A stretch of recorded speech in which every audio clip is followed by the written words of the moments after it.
Halo semuanya, apakah kalian punya seorang mbak perempuan di rumah? Apakah dia galak? Jika iya, sayangilah mereka. Karena siapa tahu, mbak kalian ternyata sekuat dan seprotektif karakter yang akan kita bahas kali ini. Di video kali ini, kita akan mengulas sebuah anime isekai yang cukup unik dan berbeda dari kebanyakan anime isekai lainnya. Anime ini berjudul Isekai One Tun Kill Nesan. Sebelum kita mulai, jangan lupa tekan tombol subscribe, like, dan bagikan video ini sebanyak mungkin agar saya bisa terus melanjutkan pembahasan anime-anime terbaru setiap harinya. Sekarang, siapkan camilan kalian, duduk yang nyaman, dan mari kita mulai alur ceritanya. Anime dibuka dengan sebuah desa yang sedang diserang oleh 3 monster orc bersaudara. Setelah berhasil menguasai desa, mereka merayakan kemenangan sambil menebar ketakutan kepada para penduduk. Di salah satu sudut desa, terlihat seorang gadis kecil yang sedang meringkuk ketakutan. Namun tepat saat keadaan tampak tanpa harapan, muncullah seorang pemuda yang berjalan mendekati ketiga orc tersebut. Pemuda itu adalah Ikusaba Asahi, tokoh utama dalam cerita ini. Dengan penuh percaya diri, Asahi memperingatkan ketiga orc agar tidak menyerangnya. Merasa diremehkan, para orc pun langsung marah dan bersiap menyerang. Namun sebenarnya, peringatan Asahi bukanlah kesombongan. Ia justru sedang menyelamatkan mereka dari sesuatu yang jauh lebih mengerikan. Tiba-tiba, boom, salah satu orc langsung tumbang dalam sekejap akibat serangan misterius. Sebuah sihir batu raksasa menghantam tubuhnya tanpa ampun. Sesaat kemudian, seorang gadis berambut merah melesat di udara sebelum mendarat dengan gagah di hadapan orc terakhir. Gadis itu memiliki rambut merah menyala, mata merah tajam, dan aura yang begitu menakutkan hingga membuat para monster gemetar ketakutan. Dan gadis itu adalah Ikusaba Maya, kakak perempuan Asahi. Sebelum melanjutkan, mari kita mundur ke beberapa waktu sebelumnya. Awalnya, Asahi hanyalah pemuda biasa di dunia modern. Suatu hari, saat berusaha menyelamatkan seseorang, ia mengalami kecelakaan dan tersedot ke dunia lain. Ketika membuka mata, Asahi mendapati dirinya berada di dunia fantasi yang selama ini hanya ia lihat dalam game dan anime. Tentu saja, sebagai penggemar isekai, ia sangat bersemangat. Asyik, akhirnya aku masuk dunia isekai. Begitulah kira-kira reaksinya. Dengan penuh antusias, Asahi mencoba menggunakan ponselnya untuk mengabarkan kejadian ini. Sayangnya tidak ada sinyal, tidak ada wifi, bahkan tidak ada jaringan sama sekali.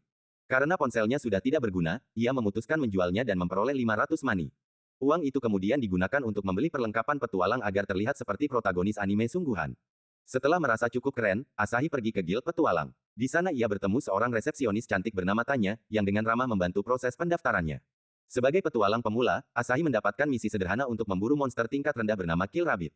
Dan dari sinilah kehidupan keduanya di dunia isekai dimulai. Sayangnya, kenyataan tidak seindah yang ia bayangkan. Alih-alih bertemu monster lemah, Asahi malah berhadapan dengan seekor wyvern yang sangat kuat.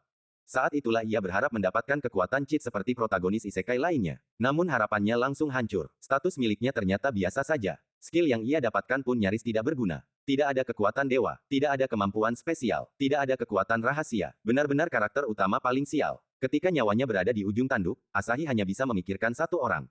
Kakaknya. Dengan putus asa ia berharap Maya datang menyelamatkannya. Dan secara mengejutkan, harapan itu menjadi kenyataan. Maya benar-benar muncul di hadapannya. Wyvern langsung menyerang dengan semburan api yang sangat besar. Namun setelah asap menghilang, Maya berdiri tanpa luka sedikit pun. Lalu dengan satu serangan sederhana, Wyvern yang mengerikan itu langsung tumbang. Asahi pun terkejut bukan main. Ternyata Maya benar-benar ikut berpindah ke dunia isekai. Maya kemudian menjelaskan bahwa setelah kecelakaan Asahi, tubuhnya di dunia nyata hanya mengalami koma. Saat mendengar Asahi terus mengigau tentang dunia isekai, Maya menjadi yakin bahwa adiknya berada di tempat lain. Dan karena rasa sayangnya yang luar biasa kepada sang adik, ia melakukan segala cara hingga akhirnya berhasil menyusul Asahi ke dunia ini. Sejak saat itu, kehidupan Asahi berubah total. Karena masalah terbesarnya bukan lagi monster, melainkan kakaknya sendiri yang terlalu kuat. Kekuatan Maya begitu absurd hingga seluruh status miliknya melampaui batas sistem dunia tersebut. Bahkan jendela status tidak mampu menampilkan angka kekuatannya secara normal. Singkat cerita, berkat kesalahpahaman para penduduk desa, semua orang menganggap Asahi sebagai pahlawan yang telah mengalahkan para orc. Padahal yang melakukan semuanya tentu saja Maya. Namun Maya tidak peduli. Baginya, melihat sang adik dipuji jauh lebih membahagiakan daripada menerima pujian untuk dirinya sendiri.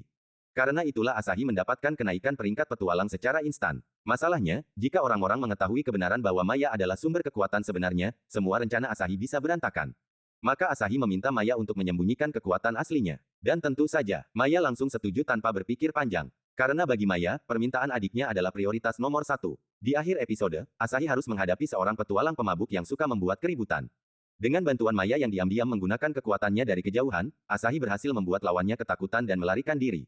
Semua orang semakin yakin bahwa Asahi adalah petualang luar biasa. Sementara Maya hanya tersenyum bangga melihat adiknya menjadi pusat perhatian. Dan begitulah awal petualangan Ikusaba Asahi dan kakaknya yang super overpowered di dunia isekai.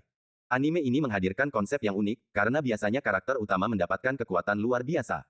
Namun kali ini justru sang kakaklah yang menjadi monster sebenarnya. Kombinasi antara komedi, aksi, dan hubungan kakak adik yang kocak membuat anime ini terasa berbeda dibandingkan anime isekai kebanyakan. Untuk episode pertamanya sendiri, saya memberikan nilai 8 dari 10. Bagaimana menurut kalian? Apakah kalian juga ingin memiliki kakak yang selalu melindungi seperti Maya? Tulis pendapat kalian di kolom komentar. Terima kasih sudah menonton sampai akhir. Jangan lupa subscribe, like, dan aktifkan lonceng notifikasinya agar tidak ketinggalan pembahasan anime berikutnya. Sampai jumpa di video selanjutnya. See you.